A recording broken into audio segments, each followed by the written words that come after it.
So it's a great pleasure to be here. It's a unique gift. People that I worked in the past, that I deeply respect, I have true appreciation. So it's a pleasure to be here, and it's a pleasure to see the best of knowledge in community foundations being here with us in this discussion today. So thank you, IDIS, for putting this so well done.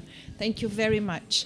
So we are here today to discuss now what matters most after a whole morning of discussions, right? What are the challenges, the potentialities, the capacities, what we can do for community foundations here in Brazil? You know, what is talk to us here in Brazil? And we'll have a short conversation for a very deep subject matter, but we start asking, initial comments from each one of them, and then I will open for discussions for the audience, and then we'll close with final remarks. So that's just a very brief, dynamic here for our session.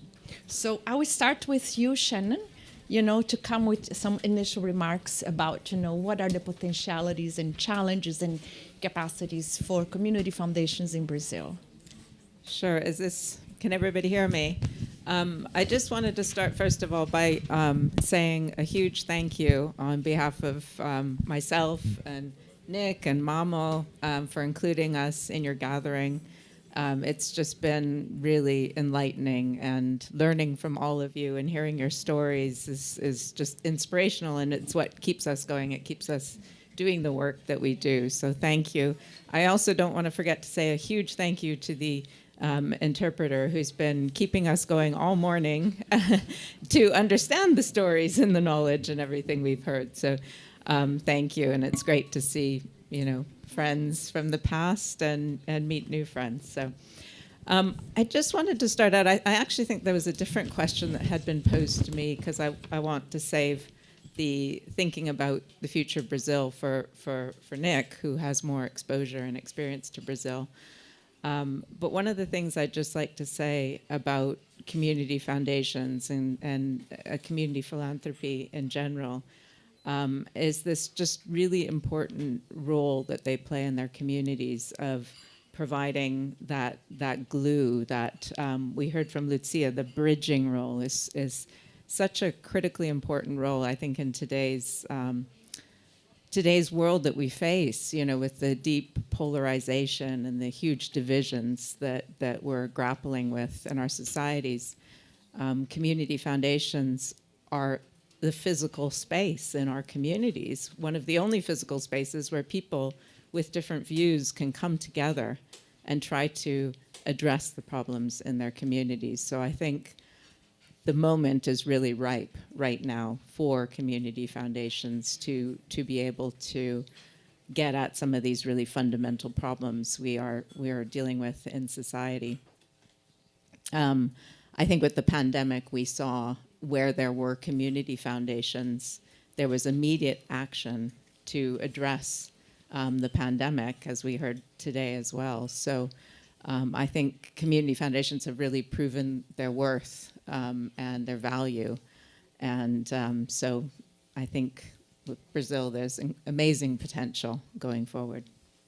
I'll stop there and turn it over to my colleagues who have much more knowledge about community foundations and community philanthropy than I have.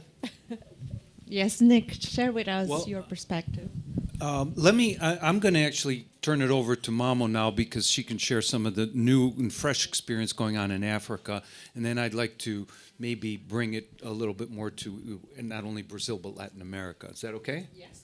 And I'm glad, Helena, by the way, that it was, I was worried, a moderator interrogating us with questions, but it's Helena. So it's so fun being on stage with you here. Mamo. Thank you, Nick. And just to say that this has been such an enriching space, even with us trying to figure out the conversations through translation. So I think for me, the experience from Africa has been that there's quite an exciting, almost momentum that we're seeing growing around community foundations. And one of the things that I think it has sparked, particularly with COVID being the prominent feature, has been kind of this community social cohesion that we've seen kind of emerge, where you had, all members of a particular community, whether it be the poorest of the poor, whether it be the middle class, whether it be the rich, sort of coming together and really seeing the benefit of contributing to something that benefits them directly. We are also seeing quite a huge interest in community foundations from structures such as the local government that would not have traditionally been interested in community foundations, really drawing close. In one example where we've had this initiative group coming up, we've had quite a vibrant young leader that's been leading a community foundation, really being able to connect with local municipal leaders around the role of a community foundation. And they've built such a strong sort of connection and trust that they've been invited several times, actually, to be involved in discussions around what the community needs as the local municipality would be doing their planning around budgets and all of that. So we're kind of seeing this not only building cohesion within the community itself, but also connecting the community to other structures that should actually be investing in building the community itself. So there's been quite a strong, I think, link across different sectors. I'll stop there for now. We'll continue from now. Nick, let's hear your opinions and we'll move on. Okay, thanks. So the Mott Foundation it's pretty recent that we've kind of moved more into working with Latin America in general, Brazil. We had started for many years with Mexico. So I'll give you some observations. Obviously, I'm not from here, so I can't, I don't want to be presumptuous about what an outsider sees, not knowing the country, only having visited, 4 or 5 times over the past, decade. But I'd like to draw on some things that I'd seen before or in other countries like Chile or Peru or in recent visits, but also with what I heard this morning, okay? And the first thing I'll start out with is what I think it was Don Luis Alberto was talking about when he gave that story about the cigarettes or the tobacco in the asylum, right? Where he said, I first listened and asked them what they really want, right? And that was a recipe for future success. Right? And so I think that is that role that community foundations can play that Lucia so elegantly talked about in this last thing. The idea that there has to be this learning to take that needs to take place. And it's not easy because usually the second sector, because they have, they earned a lot of money, they think they know much more than the third sector. Right? And then everybody thinks that the first sector doesn't know anything, but they hold all the power. That isn't quite true either, right? But that is something that we find in this idea of bridging as well, is the listening, analyzing, and learning.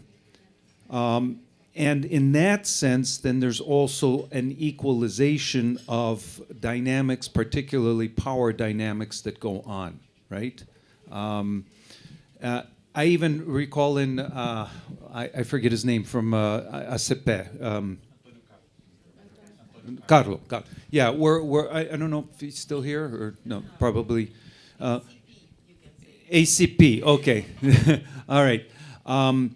Where he was recognizing that a lot of the system might come crashing down on us if for the corporate sector, if we don't start paying attention to ESG and to how to make social impact. Well, who are they going to learn how to make social impact from? The third sector, the communities, the people, right? And who helps translate that? Our intermediarios, right? Like community foundations, although somebody brought up, maybe we should call them fundamental.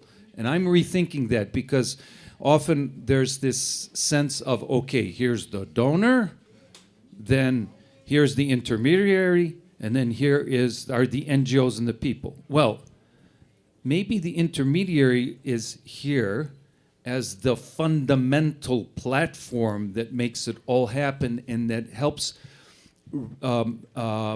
establish these relationships between the donor and the community, the NGOs that are being served, right?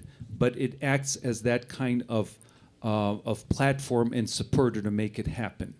One other comment I'll make on this is that, two more comments, and then I'll stop talking, okay?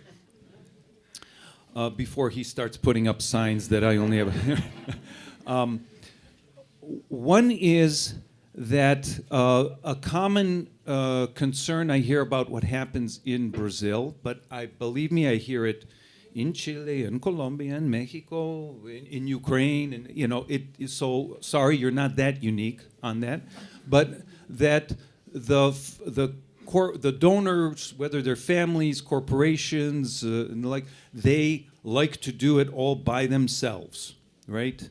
We have that in the United States too. Maybe less because there was this culture of grant making from the very start, right? But that each one says, well, I know how to do it, I'm going to do it myself. Some of that is due to a lack of trust and the like, right? You're not unique in that, right? So, but that has to translate all the way down, right? The community foundation also should have that attitude of we can't do everything ourselves, right? The word that comes to my mind often is humility, right? But on all levels, right? So community foundation, yes, sometimes it might have to operate and do its own program, but its role is to empower and support others and build up new things going on and to build that civic capacity. Just like we want those big donors to understand that they shouldn't just try to do everything themselves, right? But find the mechanisms and the cooperative mechanisms to do things themselves. Now, the second thing is, I'll go back to the concept of intermediary. And it always boggles my mind is how business people often say that, well, I want 100% of my money to go to charity because, but why don't they look at how they run their business? There's a factory that makes tires, for example. Well, how does the tire get to the consumer, to the right car?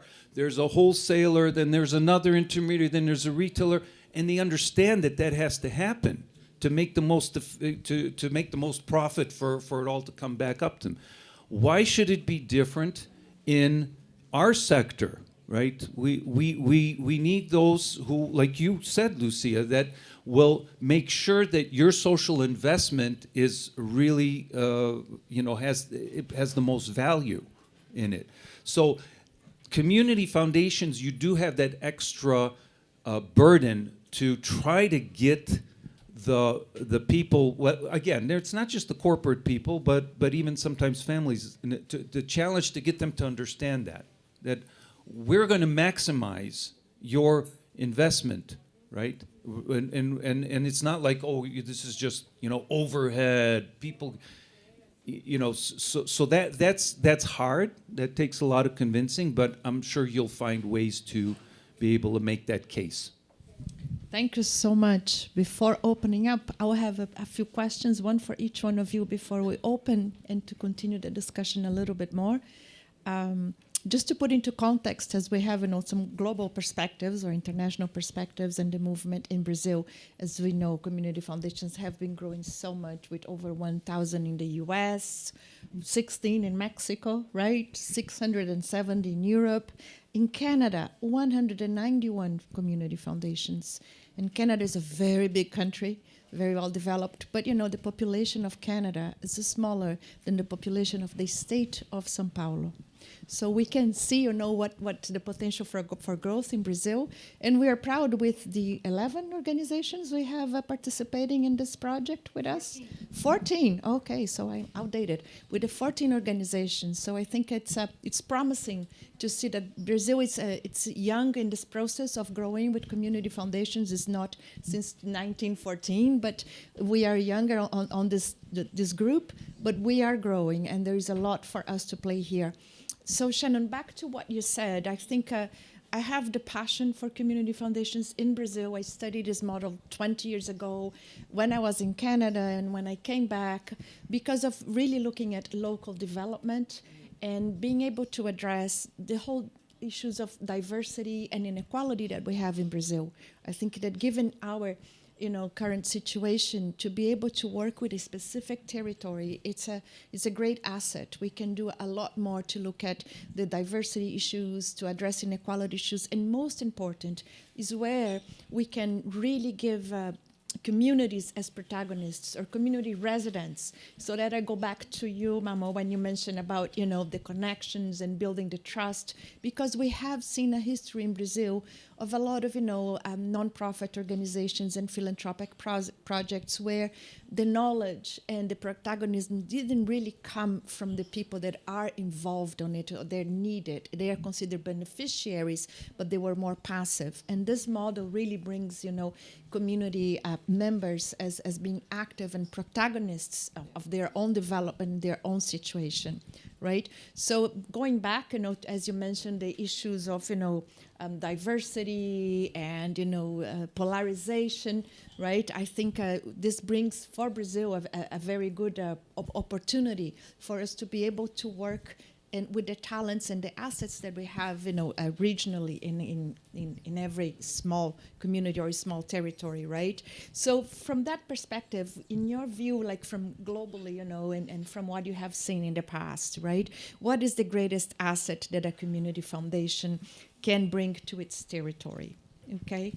Yeah, I mean, that would be exactly what you're talking about there. I mean, the role that a community foundation can play in enabling that participation, and I'm not just talking about the community members being able to participate, it's people who want to give money too, it's so everybody can realize their charitable impulse, and actually be able to give money. You don't need to be a Rockefeller, you don't need to be a Charles Stewart Mott. You can use the community foundation to exercise that charitable impulse.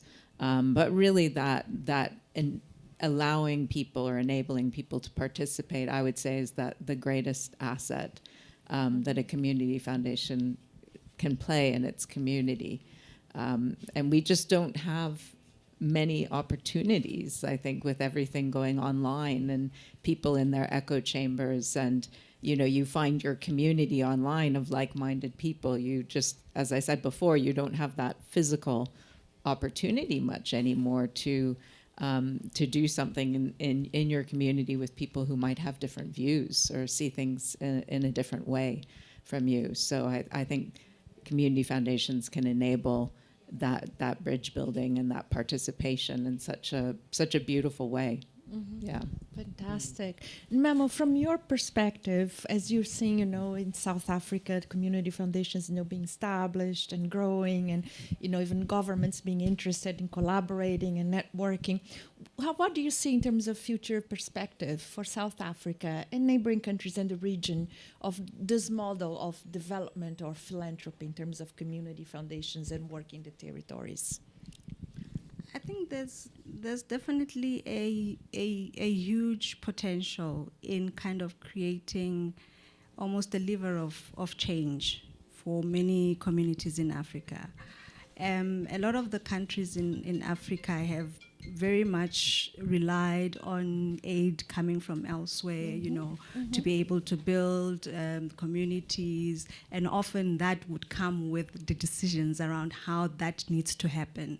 And I think what the Community Foundation idea is introducing within the community is this idea of agency, where communities are starting to see themselves as the ones that can actually define the agenda and actually resource that agenda.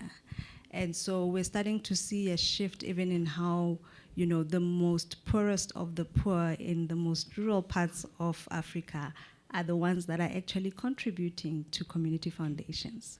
So you'd have, you know, groups of women coming up with savings programs to pull money together, as small as it is, you know, and contributing that to the establishment of a community foundation. So I think there's a strong sense of people really taking back their own power, and really seeing themselves as the drivers of the change rather than waiting for somebody else to kind of import that change. And for me, I think that's quite a huge fundamental shift from how things have been done in the past. So it's an exciting moment, and it almost feels like there's a certain sense of urgency that I think was made even more prominent by COVID. But there's generally that idea that, you know, we need to do something because the traditional ways of doing it is not working. So we need to be creating our own space on how we can respond to our own issues and drive agency by ourselves. So yeah.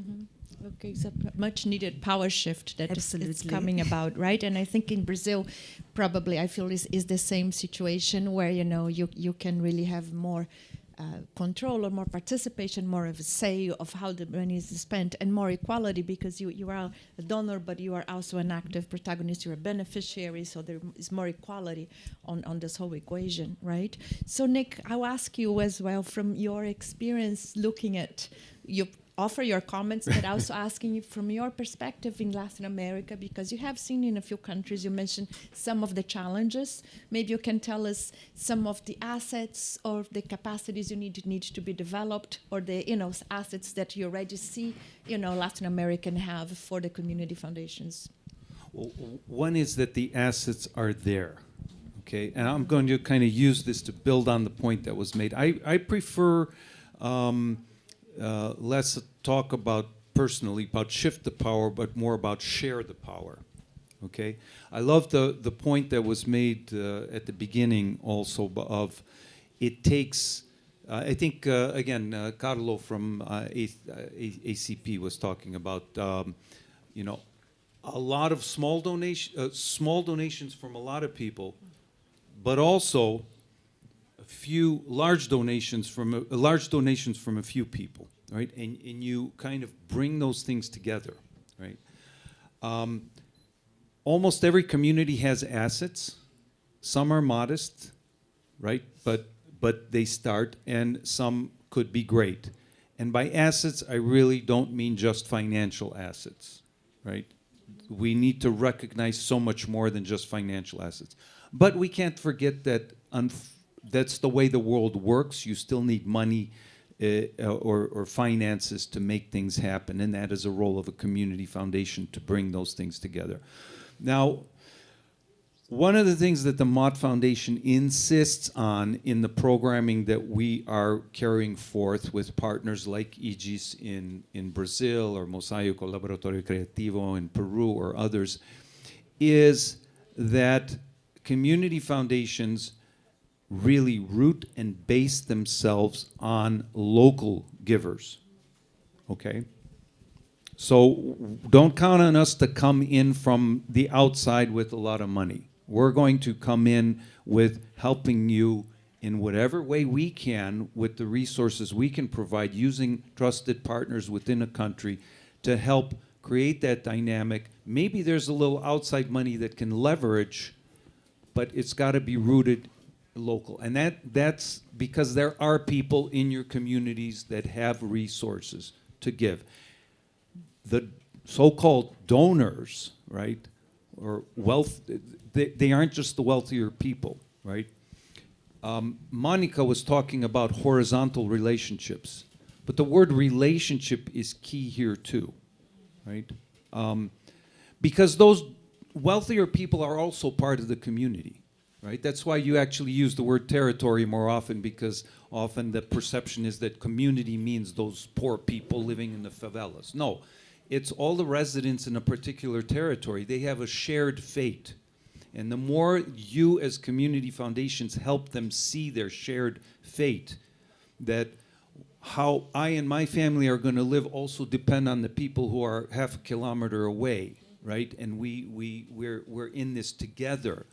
Then you help also create a situation where everybody can bring something to the table. Some people might have money, other people have knowledge, innovation, great ideas, their sweat, right? Like I saw in Mare, how many people just came in with their sweat to make things happen, right?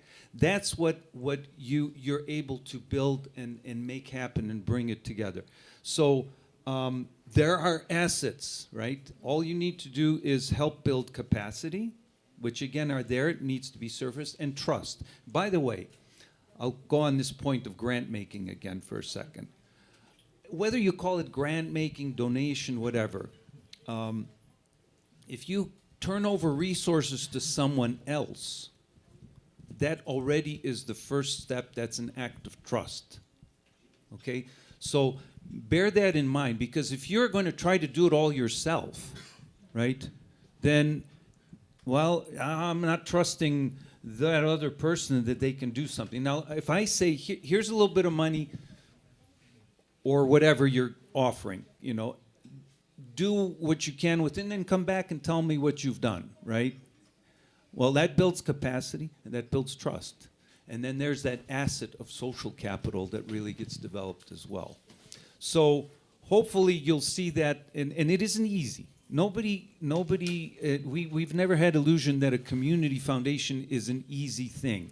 It is a more complex structure than most things, but the payoff is huge. And especially in places that have a strong sense of identity, like I was hearing today of a Manaura, you know, that people are like, I personally come from the hometown of the first community foundation in Cleveland, Ohio. I can't get it out of my system, even though now more of my life has been lived outside of Cleveland, but that I'm a Clevelander, right? There's a foundation there that has existed 106 years. So when it started, it didn't have much, but it's a permanent long-term structure. Now it has over $2 billion in assets. Now it's doing fantastic things for the development of the city, right? So also think that you're starting something, you know, Ecom, you're very young, what, 10, 12, 15 years old now? 17. That you're still a teenager, right? You know, started with the Seven Sisters. It sounds like a movie title or a TV show, but you know, 7 sisters, each put in 100 today, and look where you are today. Imagine where you're going to be in 190 whatever years. And all of you also think of that. Where will our thing be in so many years? That's the great vision that a community foundation can have if you're thinking in those kinds of terms. And then there'll be so much good that'll be done for the people in your territory. Thank you so much. I would just open now for questions from the audience. Please remember to speak on the mic so the translators can be part of the process as well. Anyone has any questions or comments? Have you realized what is the best way to foster community foundations in different countries? Because you talked about financing, of course, funding and capacity building, but I know you have a lot of different experience, for example, in Mexico, in South Africa. What really is useful and productive in fostering the creation of community foundations in different regions? Thank you. Just a moment, people. If you want to ask other questions, you can speak in Portuguese. You can ask your questions in Portuguese. That's not a problem at all. Okay? Like also to make a comment and maybe you can share some experience about, I'm really involved with families, enterprising families. And I'm a member of one, and also I'm working with others. And I'm seeing this opportunity of community foundations for those families that they want to do something, but they don't know if they want to have their own institute or foundation. And I think it's a great opportunity to also, other things are important for those families, not just give the money, as you said, but develop other capacities involving next gen and also the union of the family. There are benefits of the both sides, not just for the society, but also for the family. So if you can mention something about that. Okay.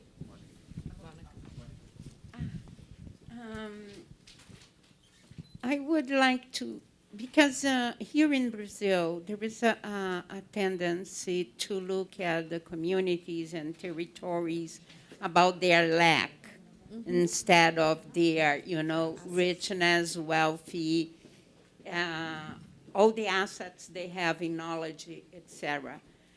Could you share a tip how to, the community foundations here in Brazil would use some tips how they can mobilize the local community, the local people, to also donate to the fundamental organizations that are us, for instance?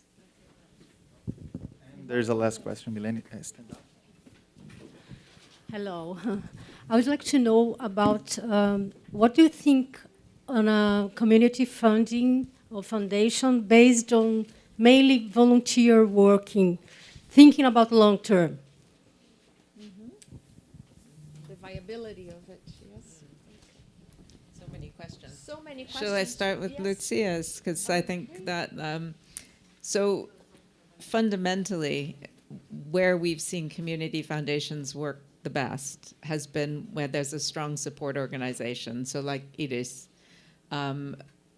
early on in countries like Poland, Romania, because they had a strong organization that could, localize the model, make it appropriate for that context. They could identify where are the potential partners, where are the ambassadors for the work. That role of what we call the Community Foundation Support Organization sounds really boring, but it is absolutely essential. In countries where we haven't had a strong Community Foundation Support Organization, we get maybe one community foundation and that's it. No field of community foundation with many, collective mass of community foundations in a country.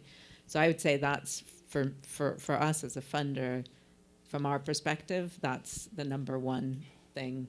There's many other factors, and my colleagues will fill it in. I just wanted to mention one. I think from the work that we've seen in Africa, because we've had examples of how it doesn't work, there's been a lot of lessons about what we need to be doing differently. And one of the biggest lessons has been that it works really well when it comes from the communities themselves. When it is led by communities other than from elsewhere. So in South Africa, for example, many years ago, the idea of community foundations was initially introduced coming from big donors. And of course, that came with a lot of expectations around funding, around all of those things. It didn't really allow the communities and the people involved to internalize what it really takes to make it work. And so when the donors decided that, okay, we're at a point where we think you need to be doing this on your own, which should have been the idea to start with, everything just fell flat. Only a few could survive, and that's because they had the right ingredients, so to say. So in a sense, the methods that we use, both from a donor perspective, but also how the communities themselves engage in this are absolutely critical. But having the communities be the main drivers, I would say, is one of the most key aspects of this. Yeah. So continuing on that, again, every place is a little bit different, so there's no one model that works the best. No. But at the beginning, leadership is very important. By the way, not just one charismatic leader, that always helps, but that there are there's some kind of core group of people, ICOM, the Seven Sisters, as an example, right? That together they are, and people who have some connections and relationships and some kind of gravitas, reputational authority within the community, right? So, secondly, it's very important to think through carefully of those that group really understanding and having the vision of understanding the role that the community foundation will play, right? So that they're on, and then be very careful on how to construct the governance. So this idea, it's important to take care at that initial stage to set that up well. For us, the second thing that we've seen is an important ingredient of success is what I mentioned before, that there's an understanding that we have to raise funds locally, right? And not just wait for some big grant from the Mott Foundation or IAF or Ford or whoever, right? Even though the funds from the outside are helpful and that they can help leverage, but that you have to be rooted locally. And it's an issue of the symbolism of it, the responsibility of it, and it gives the local people agency of saying, we're not coming to you as just asking or begging. We have our own resources here and recognize it, including financial, obviously the other kinds, but financial as well. Okay. The point on families. By the way, we are about to start a study of research on the connection between community foundations and family philanthropy in Latin America. It's going to start with Mexico because that's where there has been more of it for a longer period of time. But it is an issue that has been studied a lot in the United States as well. There's a National Center for Family Philanthropy that deals a lot with, you may be aware of it, that deals a lot. And they have done work on how does that might link with families. Here's the thing, is most families also diversify their philanthropic investments. That I've seen, at least ones in the United States. They might have their own foundation, but they have a donor-advised fund into this community foundation. They might, write checks directly to their favorite NGO and the well. So there's no reason that a family has to, channel everything through one channel. Now, I'm a big fan of community foundations and of the idea that if you put the money into a community foundation, that gives you leverage, right? It's not that because it helps build a structure that goes beyond just your family's money, right? So hopefully there will be a better understanding of how family philanthropy and community philanthropy can interact together. But that is like such an excellent question on that. Can I add something just on the intergenerational aspect of that? Because sometimes in family foundations, Mott Foundation is a family foundation, by the way. The younger generations don't always see a role for themselves at the family foundation. So they can, through donor-advised funds, through community foundations, really pursue their specific interests of what they want to achieve and what they want to see happen. So a community foundation can actually partner with the younger generations, sometimes for them to be able to test their philanthropy at an earlier stage. I just wanted to add that aspect, which is quite a good argument to make. Well, thank you. That's even sometimes an argument for why a community foundation. There are, not only for families, but for corporate structures. I've heard that many times in many places. We don't want to go through all that, setting up an organization and reporting to the tax authorities and all that. Well, okay, we'll just give it to another structure that we trust. That's where community foundations also have to develop the trust that they're trusting. And then they'll take care of it. And, you could still maintain your own identity, right, of saying we are the so-and-so family, but, the community foundation is kind of managing and running it. That, of course, is if you're interested in the place, the territory, and developing that. Gets to a little bit to the issue of how do you kind of sustain when you're just dealing with volunteers. There are many community foundations that do that in the U.S. for a long time, or they have, maybe a half of a staff person, maybe they'll contract out an accountant and the like. I would say that that's a reality, but as you grow, as you gain trust, eventually you'll probably find that you're going to have to hire somebody because it is a job, it's professional work. You can't just rely on volunteers all the time. You want people who are professionals that are able to do it. But it might take a while to get to that point where you can afford to have the staff. Finally, Monica's question on donors. on getting. I'll never forget the story of the. I believe it's Vancouver Foundation, where you're. No, I'm sorry, it's Winnipeg. I always get those big Western Winnipeg, Canadian cities Vancouver. mixed up. Right. I'm Canadian, by the way. Yes. So, but in Winnipeg tells a story of how they have, you know, the plaques on the wall in their foundation. One was their first donation of something like $1,000, which back in 100 years ago was really big money, right? And then they have another plaque on their first donation of a widow that came with, I think it was something like $10 and said, "This is all I have, but you are a place where I think you will use what I have for the good of Winnipeg in a strong." So they equalize that. And I think that also one of the ways is to honor and celebrate when the amounts aren't that big. You know, you see these community foundation reports, you know, the smiling donors, and it's usually the wealthy people who are there as the happy rich couple that gave a bunch of money.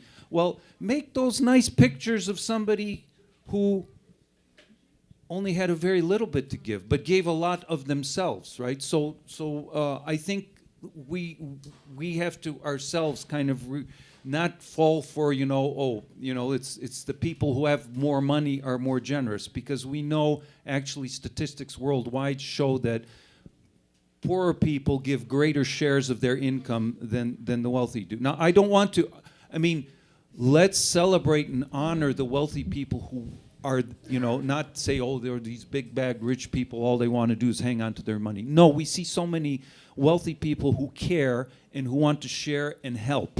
And we should honor that and respect that and say, you're part of our community as well. But let's not forget the people who have less, but they still give a lot of themselves. And you can also include the young people. Yeah. You know, that's a really wonderful way of celebrating, you know, young people who just might have a little bit to give, and include them in the community foundation. We can see they're quite passionate about it. And as we are getting close to the end, I'll ask, Mamo, do you have additional comments or to share from your experience? Maybe on the question of kind of how you keep the momentum going and the sustainability going with volunteers. One of the community foundation initiatives that just got launched in Ghana, actually, started off with volunteers. And they had one retired professional that wanted to kind of lead the community foundation. And so one of the things that the community did, and he was happy to do it voluntarily, and one of the things that the community decided to do was, in amongst all the other things that they need to be raising money for, was to make some minimal contribution towards the salary, or however you want to call it, for this professional, because they could recognize the value that he would be bringing into kind of growing the community foundation. So that's been one example that I thought was quite interesting in kind of, number one, motivating people to come and volunteer, you know, for the community foundation, but also thinking about ways of kind of keeping them and sustaining them and really making sure that, you know, more contribute to the growth of the community foundation. So there's different ways of kind of making it work, in a sense, yeah. Thank you very much. I'm afraid we're getting towards the end of it. I would just make a brief comment that I'm going to offer, because I'm in a very privileged position here. Of the over 30 years that I worked in the nonprofit sector, all my life I worked for the nonprofit sector in different countries, in different positions. Up until now, I'm working with different donors and grant makers in different ways. And I must say, since I have no strings attached with the Mott Foundation at this point, I must say that they are the best grant maker possible. The best foundation is the best experience. So if you want to know how to be a good grant maker, talk to them. You know, because they stay with you. They stay with a nonprofit when every other donor left. They stay unhappy, but they say, "We are with you. Let's make this happen." They are persistent. They are insistent. They share the best of their knowledge. They share their resources. They share their connections. They share connections with peers like you, and say, maybe when we learn from experience somewhere else in another country, maybe you want to learn because it's a peer. You can learn from that person. They share connections from their donors, their buddy donors, and say, talk to them. They open doors for you. So that has been my experience. So thank you so much. And that's what I'm saying, that IDIS is bringing the best for community. They love community foundations. Mott has a whole program on that. So it seems that we are here, the time for community foundations in Brazil, it's now. We have a supportive organization. We have IDIS. We have the support of Mott, which is a wonderful experience working with them. And we have all the capacity in Brazil, and more than that, right? We have all these screaming needs in our societies, right? In our different territories in Brazil. So it seems for me that the time is now, and I'm very happy to see Mott involved in Brazil. We will not regret, I'm sure. Thank you so much.